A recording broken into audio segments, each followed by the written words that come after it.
প্রিয় ছাত্রছাত্রীরা, নবম শ্রেণীর ভৌত বিজ্ঞানের ক্লাসে সকলকেই ওয়েলকাম। আজকের ক্লাসে আমরা দ্রবণ এবং দ্রাব্যতা এই বিষয়ে আলোচনা করব। এই বিষয়ে এটি আমার তৃতীয় ক্লাস। বিগত দুটি ক্লাসে আমি দ্রবণ বিষয়ের প্রাথমিক আলোচনা এবং বিভিন্ন প্রকার দ্রবণ অর্থাৎ সম্পৃক্ত দ্রবণ, অসম্পৃক্ত দ্রবণ, অতিপৃক্ত দ্রবণ এই সংক্রান্ত বিষয়গুলি নিয়ে আলোচনা করেছি। আজকের ক্লাসের মূল আলোচ্য বিষয় দ্রাব্যতা। দ্রাব্যতা বলতে আমরা কি বুঝি সেটাই আজকের ক্লাসে আমি আলোচনা করব এবং এই সংক্রান্ত আরও কিছু বিষয় নিয়ে আলোচনা করব। প্রথমেই যে প্রশ্ন নিয়ে আলোচনা করব সেটি হলো দ্রাব্যতা কাকে বলে। তোমরা সকলেই দেখো, স্ক্রিনে লেখাটা দেখা যাচ্ছে দ্রাব্যতার সংজ্ঞা। যেখানে বলা হয়েছে কোনো নির্দিষ্ট উষ্ণতায় 100 গ্রাম দ্রাবকে সর্বাধিক যত গ্রাম দ্রাব দ্রবীভূত করা হলে দ্রবণটি সম্পৃক্ত হয়, সেই গ্রাম সংখ্যাটিকে ওই নির্দিষ্ট উষ্ণতায় ওই দ্রাবকে ওই দ্রাবের দ্রাব্যতা বলা হয়। আমি একটি উদাহরণ দিয়ে তোমাদের বিষয়টি বোঝার চেষ্টা করি। ধরো আমি একটি পাত্রে জল নিয়েছি এবং জলের ভর হলো 100 গ্রাম। জলের ভর হলো 100 গ্রাম এবং জলের তাপমাত্রা হলো 30 ডিগ্রি সেন্টিগ্রেড। এখন জলের মধ্যে আমি খাদ্য লবণ বা সোডিয়াম ক্লোরাইড দ্রবীভূত করছি। আমাদের যে বাস্তব অভিজ্ঞতা সেখান থেকে আমরা বলতে পারি সোডিয়াম ক্লোরাইড আমি ধাপে ধাপে দ্রাবকের মধ্যে যোগ করব এবং সেটি দ্রবীভূত হবে এবং আমি সেটা পরিমাপ করব কত গ্রাম সোডিয়াম ক্লোরাইড দ্রবীভূত হলো। দেখা গেল আমি 40 গ্রাম সোডিয়াম ক্লোরাইড বা খাদ্য লবণ দ্রবীভূত করার পর যখন অতিরিক্ত খাদ্য লবণ দ্রবণে যোগ করছি তখন সেটি আর দ্রবীভূত হচ্ছে না, অর্থাৎ দ্রবণটি সম্পৃক্ত অবস্থায় চলে এসেছে।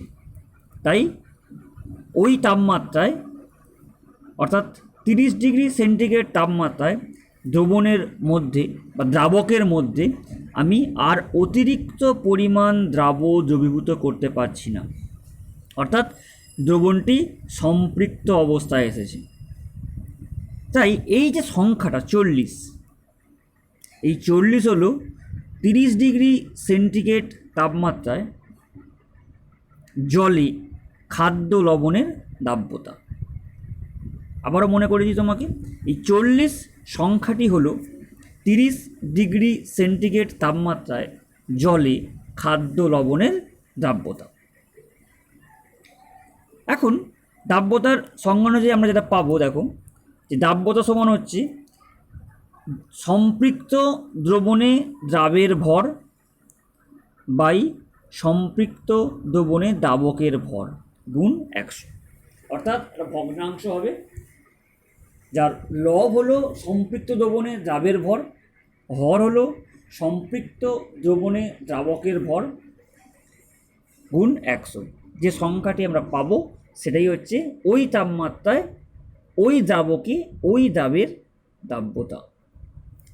এটি উদাহরণের সাহায্যে আমরা আরও বিস্তারিত আলোচনাটা করতে পারবো। 20 ডিগ্রি সেন্টিগ্রেড তাপমাত্রায় 100 গ্রাম জলে 32 গ্রাম পটাশিয়াম নাইট্রেট দ্রবীভূত করা হলে দ্রবণটি সম্পৃক্ত হয়।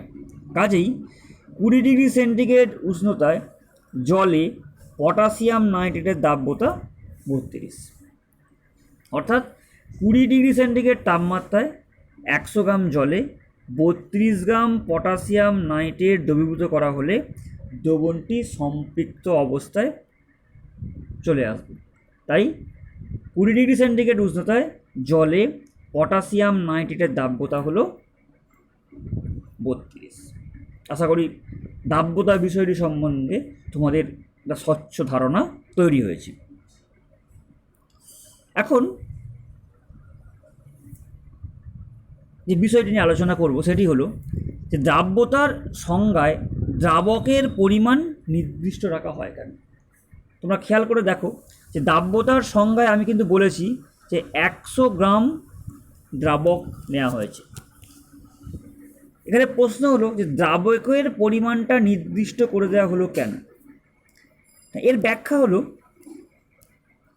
যে নির্দিষ্ট উষ্ণতায় কোনো সম্পৃক্ত দ্রবণ প্রস্তুত করতে প্রয়োজনীয় দ্রাবের পরিমাণ দ্রাবকের পরিমাণ সাপেক্ষে পরিবর্তিত হয়। অর্থাৎ দ্রাবকের পরিমাণ যদি পরিবর্তিত হয় তাহলে সেই দ্রবণকে সম্পৃক্ত করতে যে পরিমাণ দ্রাবের দরকার তাও কিন্তু পরিবর্তনশীল।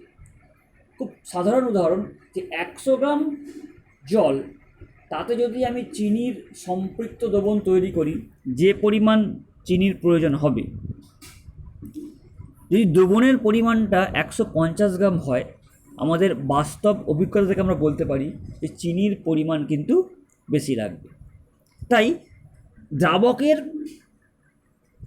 মান যদি পরিবর্তন হয়, দ্রাবের মানও পরিবর্তন হবে। অর্থাৎ সেই কারণেই কিন্তু আমাকে দ্রাবকের পরিমাণটা নির্দিষ্ট করে দিতে হবে। সুতরাং দ্রাবকের পরিমাণ নির্দিষ্ট না হলে সম্পৃক্ত দ্রবণ প্রস্তুত করতে কত গ্রাম দ্রাব্য লাগবে তাও নির্দিষ্ট করে বলা সম্ভব নয়। তাই দ্রাব্যতার সংজ্ঞায় দ্রাবকের পরিমাণ নির্দিষ্ট রাখা প্রয়োজন। দ্রাবকের পরিমাণ নির্দিষ্ট হলে তবেই কিন্তু আমি একটা ইউনিক বা সুনির্দিষ্ট সংজ্ঞায় আসতে পারব।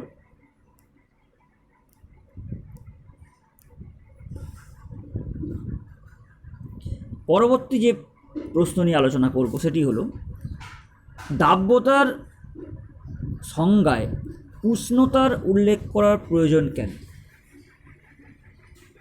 খেয়াল করে দেখো যে দাব্যতার সংজ্ঞা যখন আমি বলেছি তখন বলেই দিয়েছি এটি নির্দিষ্ট উষ্ণতায়, অর্থাৎ খাদ্য লবণের দাব্যতা জলে হচ্ছে 40 গ্রাম, তাপমাত্রা যখন 30 ডিগ্রি সেন্টিগ্রেড, এটা কিন্তু আমাকে উল্লেখ করে দিতে হয়েছে।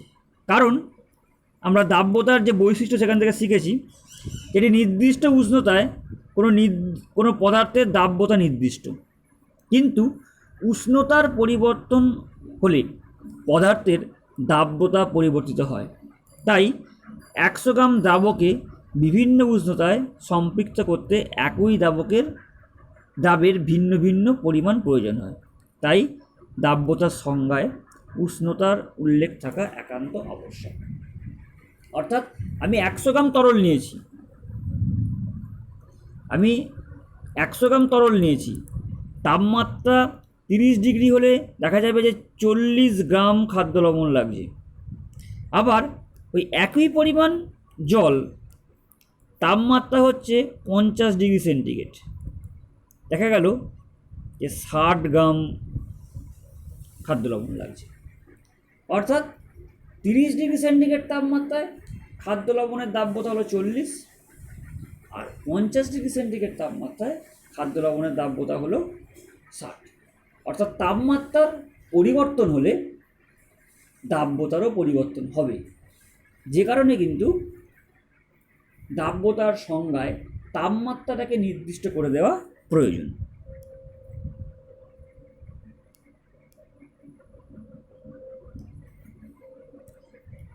পরবর্তী প্রশ্ন, দাব্যতার কোনো একক নেই কেন? দাব্যতার কোনো একক নেই কেন? এই উত্তরের ব্যাখ্যায় প্রথমে আমরা দাব্যতার সংজ্ঞাটিকে মনে করি, যেখানে বলা হয়েছিল এই ভগ্নাংশ, তাকে আমরা 100 দিয়ে গুণ করব। ভগ্নাংশের লব হলো সম্পৃক্ত দ্রবণে দ্রাবের ভর, এবং হর হলো সম্পৃক্ত দ্রবণে দ্রাবকের ভর, তাকে আমরা 100 দিয়ে গুণ করব। অর্থাৎ ভগ্নাংশটি দুটি ভরের অনুপাত, তাই এটি একটি এককবিহীন রাশি হবে। কারণ উপরেও ধরো ভর হলো গ্রাম, নিচেও ভর বা হর, সেটাও ভর কিন্তু গ্রাম। এটা হয়তো 5, এটা হয়তো ধরলাম 8, তাই দুটো গ্রাম কিন্তু ভরে বাদ চলে যাবে, যে কারণে কিন্তু দাব্যতার সংজ্ঞায় কোনো একক থাকবে না। পরবর্তী প্রশ্ন, 20 ডিগ্রি সেন্টিগ্রেড উষ্ণতায় জলে খাদ্য লবণের দাব্যতা 3.509 বলতে কি বোঝায়?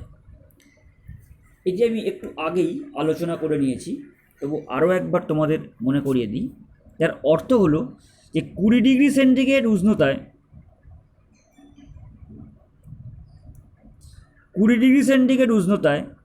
100 গ্রাম জলে 3.509 গ্রাম খাদ্য লবণ দ্রবীভূত হলে ওই উষ্ণতায় লবণটি সম্পৃক্ত হবে। 20 ডিগ্রি সেন্টিগ্রেড উষ্ণতায় 100 গ্রাম জলে 3.509 গ্রাম খাদ্য লবণ দ্রবীভূত হলে ওই উষ্ণতায় লবণটি সম্পৃক্ত হবে। অর্থাৎ সম্পৃক্ত দ্রবণ প্রস্তুত করতে গেলে আমার 3.509 এত গ্রাম খাদ্য লবণের প্রয়োজন।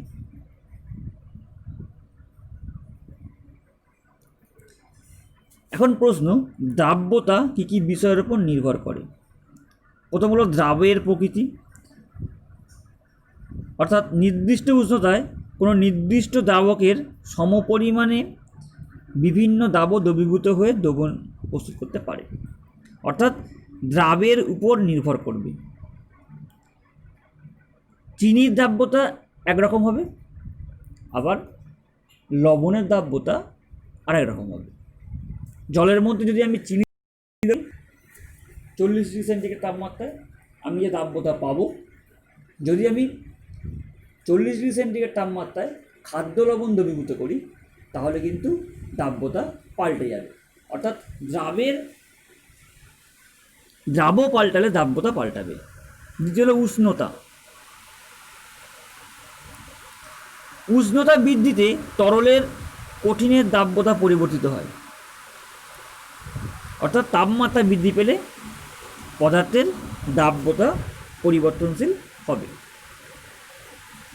এটা তোমরা একটু আগেই জেনেছো। কিন্তু গ্যাসীয় পদার্থের ক্ষেত্রে উষ্ণতা বৃদ্ধিতে তরলে গ্যাসের দ্রাব্যতা কমে যায়। বায়ুর চাপ, স্থির উষ্ণতায় চাপ বৃদ্ধি করলে তরলে গ্যাসের দ্রাব্যতা বৃদ্ধি পায়, এবং চাপ হ্রাসে দ্রাব্যতা হ্রাস পায়। অর্থাৎ তরল পদার্থের মধ্যে যদি আমি চাপ বৃদ্ধি করি, তাহলে গ্যাসীয় পদার্থের দ্রাব্যতা বৃদ্ধি পাবে, যার উদাহরণ হলো সোডা ওয়াটার বা লেমনেড। আশা করি তোমরা এই বিষয়টি সকলেই বুঝতে পেরেছ। এখন আমি পরবর্তী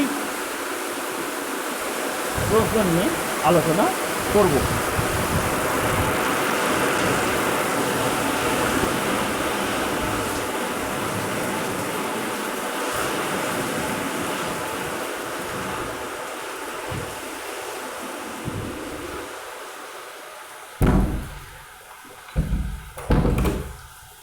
পরবর্তী যে প্রশ্নটি নিয়ে আমি আলোচনা করব, সেই প্রশ্নটি হলো, তরলে গ্যাসের দাব্যতার উপর উষ্ণতা ও চাপের প্রভাব উল্লেখ করো। অর্থাৎ যখন আমরা তরল পদার্থের মধ্যে গ্যাসীয় পদার্থকে দ্রবীভূত করি, তখন সেই দাব্যতার উপর উষ্ণতা এবং চাপের প্রভাব কী সেটাই এখন আলোচ্য বিষয়। প্রথমেই আসবো আমরা উষ্ণতার প্রভাব। এখানে বলা হয়েছে যে নির্দিষ্ট চাপে তরলে গ্যাসের দাব্যতা উষ্ণতা বৃদ্ধির সঙ্গে সঙ্গে হ্রাস পায় এবং উষ্ণতা হ্রাসে বৃদ্ধি পায়। অর্থাৎ যদি আমরা তরলের উষ্ণতা বৃদ্ধি করি তাহলে দাব্যতা কমে যাবে এবং উষ্ণতা কমালে দাব্যতা বৃদ্ধি পাবে। অর্থাৎ এটা বিপরীত সম্পর্ক বর্তমান। দ্বিতীয় হলো চাপ। নির্দিষ্ট উষ্ণতায় চাপ বৃদ্ধি করলে তরলে গ্যাসের দাব্যতা বৃদ্ধি পায় এবং চাপ হ্রাস করলে দাব্যতা হ্রাস পায়। চাপের ক্ষেত্রে আমরা উচ্চ চাপে তরলের মধ্যে বেশি পরিমাণ গ্যাসীয় পদার্থকে দ্রবীভূত করতে পারি, কারণ এক্ষেত্রে চাপ বৃদ্ধির সঙ্গে সঙ্গে তরলে গ্যাসের দাব্যতা বৃদ্ধি পায়।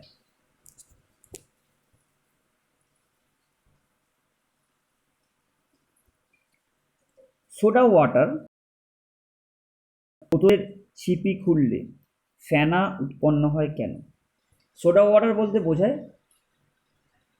আমরা বাজার থেকে যে সমস্ত কোল্ড ড্রিঙ্কস খাই সেগুলিই বলা হয় সোডা ওয়াটার বা লেমনেড। এখানে কি হয় না, তরলের মধ্যে অতিরিক্ত চাপে কার্বন ডাই অক্সাইড গ্যাসকে দ্রবীভূত করা হয়। অর্থাৎ জলের মধ্যে অতিরিক্ত চাপ প্রয়োগ করে কার্বন ডাইঅক্সাইড গ্যাসকে দ্রবীভূত করা হয়। কারণ আমরা জানি চাপ প্রয়োগে তরলে গ্যাসের দাব্যতা বাড়ে। বোতলের ছিপি যখন খুলে দেওয়া হয় তখন তরলের উপরের চাপ কমে যায়, ফলে জলে কার্বন ডাই অক্সাইডের দাব্যতাও কমে যায় এবং অতিরিক্ত কার্বন ডাই অক্সাইড তখন বুদবুদ আকারে বেরিয়ে আসে এবং বোতলের মুখে ফেনার সৃষ্টি করে। অর্থাৎ যখন আমরা বোতলের ছিপি খুলে দিয়েছি তখন তরলের উপরের চাপ কমে গেছে। চাপ কমে যাওয়ার সঙ্গে সঙ্গে এই তরলের মধ্যে দ্রবীভূত যে কার্বন ডাইঅক্সাইড আছে তার দাব্যতাও কমে গেছে, ফলে কিছু পরিমাণ কার্বন ডাইঅক্সাইড তখন দ্রবণ থেকে বেরিয়ে আসবে, যার ফলে কী হবে না, বোতলের মুখে ফেনার সৃষ্টি হবে। পরবর্তী প্রশ্ন, লাইকার অ্যামোনিয়া বোতলের ছিপি খোলার আগে বোতলটিকে ঠান্ডা করা উচিত কেন? লাইকার অ্যামোনিয়া তোমার উঁচু ক্লাস এটা পড়বে। এটি হলো অ্যামোনিয়ার জলীয় দ্রবণ, যেখানে অ্যামোনিয়ার পরিমাণটা নির্দিষ্ট। লাইকার অ্যামোনিয়ার ক্ষেত্রে উষ্ণতা বৃদ্ধি করলে উষ্ণতা বৃদ্ধির দরুন জলে NH3 এর দাব্যতা কমে যায় এবং অদ্রবীভূত NH3 বোতলের মধ্যে প্রচণ্ড চাপ সৃষ্টি করে। এই অবস্থায় বোতলের ছিপি যদি আমরা খুলি, ওই গ্যাস এবং গ্যাস সহ দ্রবণ ছিটকে বেরিয়ে আসবে। কিন্তু বোতলটিকে যদি ঠান্ডা করা হয় তখন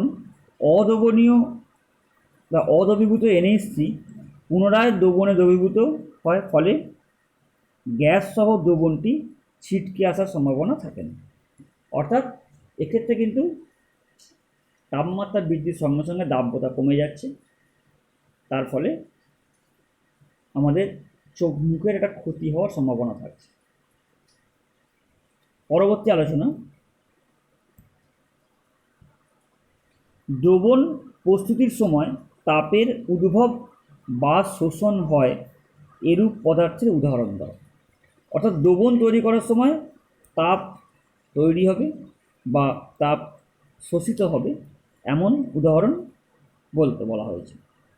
সালফিউরিক অ্যাসিডের জলীয় দ্রবণ, অর্থাৎ কোনো পাত্রে সালফিউরিক অ্যাসিড নেওয়া হয়েছে, তারপর আমরা তার মধ্যে জল মিশিয়ে লঘু সালফিউরিক অ্যাসিড বা সালফিউরিক অ্যাসিডের জলীয় দ্রবণ তৈরি করছি, এক্ষেত্রে কিন্তু দ্রবণটির উষ্ণতা বৃদ্ধি পাবে।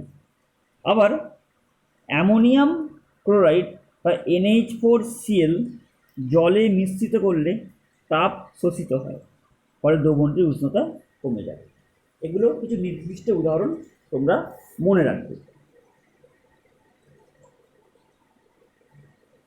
এখন যে বিষয়টি নিয়ে আলোচনা করব সেটি হলো যে বিভিন্ন বাহ্যিক প্রভাব দ্বারা দ্রাব্যতা কীভাবে পরিবর্তিত হয়, অর্থাৎ উষ্ণতার সঙ্গে দ্রাব্যতা বাড়ে।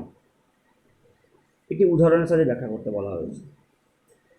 যেমন জলে potassium nitrate, ammonium chloride, magnesium sulphate ও লেড নাইট্রেট, এই সমস্ত পদার্থগুলোর দ্রাব্যতা উষ্ণতা বৃদ্ধির সঙ্গে সঙ্গে খুব দ্রুত বৃদ্ধি পায়।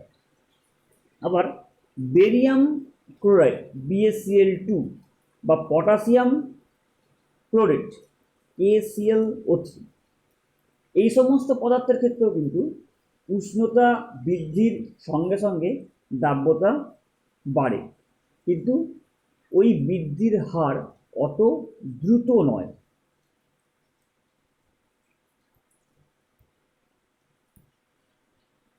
পরবর্তী প্রশ্ন, উষ্ণতা বৃদ্ধির সঙ্গে সঙ্গে দ্রাব্যতা কমে।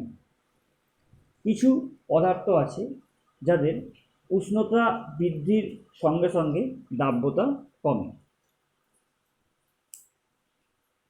যেমন calcium nitrate CaNO3(2), calcium sulphate CaSO4 এবং কলিচুন। এদের দ্রাব্যতা কিন্তু উষ্ণতা বৃদ্ধির সঙ্গে সঙ্গে হ্রাস পাবে, অর্থাৎ যত তাপমাত্রা বাড়বে ততই কিন্তু এই সমস্ত পদার্থের দ্রাব্যতা কমতে থাকবে।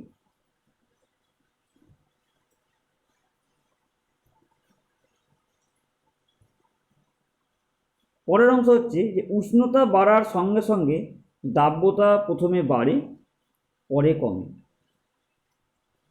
এমন একটি উদাহরণ হলো শোধক সোডিয়াম সালফেট বা গ্লোবাল লবণ Na2SO4 দিয়ে 10H2, অর্থাৎ কেলাস জল আছে এই পদার্থটির মধ্যে। কেলাস জল বিষয়টি নিয়ে আমি পরবর্তী ক্লাসে আলোচনা করব। এটি হলো গ্লোবাল লবণ। এখানে উষ্ণতা বৃদ্ধিতে দ্রাব্যতা প্রথমে বাড়বে কত ডিগ্রি তাপমাত্রা পর্যন্ত, না 32.4 ডিগ্রি সেন্টিগ্রেড। তারপর উষ্ণতা বৃদ্ধি করলে কিন্তু দ্রাব্যতা ক্রমশ কমতে থাকবে, অর্থাৎ দুরকম পরিবর্তন হবে।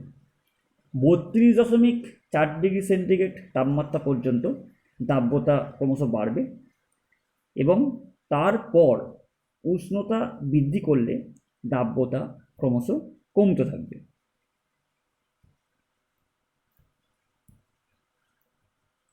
এবং শেষ যে বিষয়টি, যে দ্রাব্যতার বিশেষ কোনো পরিবর্তন হয় না বা সামান্য বাড়বে, সেটি হলো খাদ্য লবণ বা সোডিয়াম ক্লোরাইড। এর দ্রাব্যতা কিন্তু তাপমাত্রার পরিবর্তনে বিশেষ কোনো পরিবর্তন হবে না। এর পরে আসবো দ্রাব্যতা লেখো বিষয়টি নিয়ে। এর উপযোগিতা কি? লেখো মানে বোঝা, যেটা তোমরা অঙ্কের ক্লাসে শিখেছ, এক্স অক্ষ, ওয়াই অক্ষ এবং অতএব একটা বক্ররেখা, এটা হলো দ্রাব্যতা লেখো। তাপমাত্রার সঙ্গে দ্রাব্যতা, অর্থাৎ এর একদিকে থাকবে তাপমাত্রা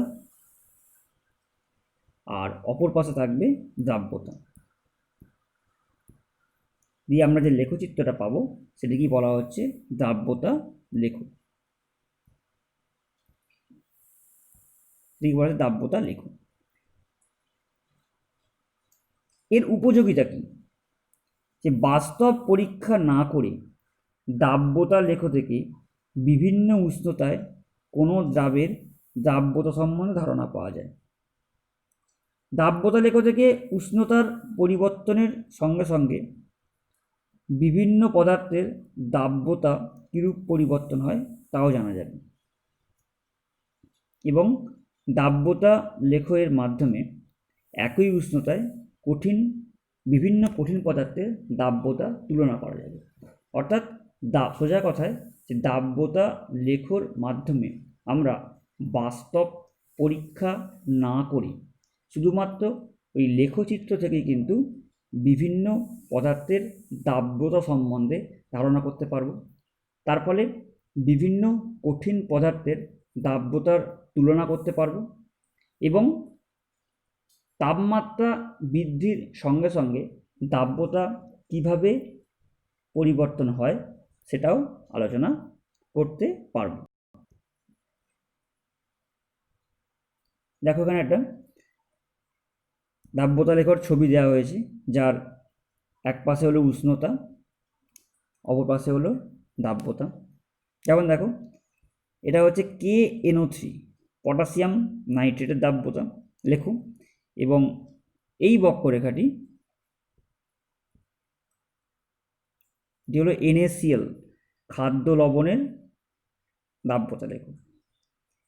এখানে বোঝাই যাচ্ছে দেখো যে KNO3 বা পটাশিয়াম নাইট্রেটের দাব্যতা লেখটি অনেক বেশি খাড়া, অর্থাৎ তাপমাত্রা বৃদ্ধির সঙ্গে সঙ্গে এর দাব্যতা অনেক বেশি পরিমাণে বৃদ্ধি পায়। কিন্তু NaCl বা সোডিয়াম ক্লোরাইডের কিন্তু বৃদ্ধি পায়, কিন্তু বৃদ্ধির হার সেই পরিমাণে নয়।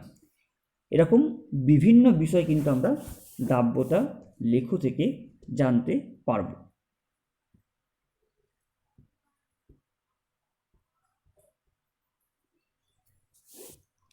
এখন যে প্রশ্নটি নিয়ে আলোচনা করব সেটি হলো নিচের দাব্যতা লেখগুলি মধ্যে কোনটি কোন পদার্থের, অর্থাৎ কিছু দাব্যতা লেখ দেওয়া আছে, সেগুলো কোন পদার্থের সেটা আমাদের নির্ণয় করতে বলা হয়েছে। তাই এক্ষেত্রে পদার্থগুলির বৈশিষ্ট্য সম্বন্ধে আমাদের জানতে হবে। যেমন দেখো একটি পদার্থ দেওয়া হয়েছে CaOH2 অর্থাৎ কলিচুন। কি হয় না, উষ্ণতা বৃদ্ধির সঙ্গে সঙ্গে এর দাব্যতা হ্রাস পায়। উষ্ণতা বৃদ্ধির সঙ্গে সঙ্গে দাব্যতা হ্রাস পাচ্ছে। কোন ছবিটি হবে দেখো না, 1 নম্বর ছবিটি, যেখানে কিন্তু যত সময় যাচ্ছে সরলরেখাটা আস্তে আস্তে নিচের দিকে আসছে, অর্থাৎ উষ্ণতা বৃদ্ধির সঙ্গে সঙ্গে দাব্যতা কমছে। তাই প্রথমটি হলো ক্যালসিয়াম হাইড্রোক্সাইড।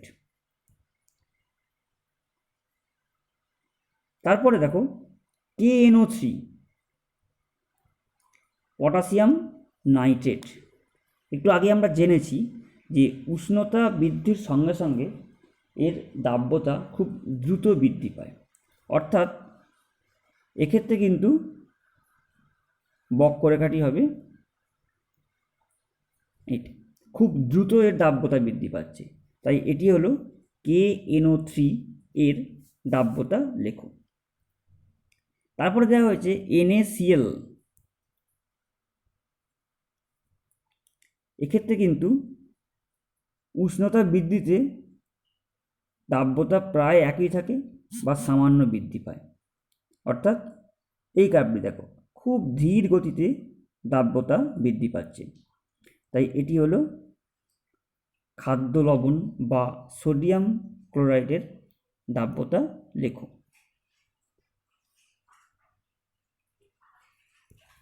এবং এই যে দাব্যতাটি লেখো D-এরটা, এখানে দেখো দাব্যতা প্রথমে বৃদ্ধি পেয়েছে, তারপরে আবার কমছে। এটা আমরা জেনেছিলাম গ্লোবাল লবণ বা শোধক সোডিয়াম সালফেটের দাব্যতা লেখো। তাই দাব্যতা লেখগুলো নির্ণয় করতে গেলে আমাকে অবশ্যই প্রত্যেকটি পদার্থের দাব্যতা সম্বন্ধে ধারণা থাকতে হবে।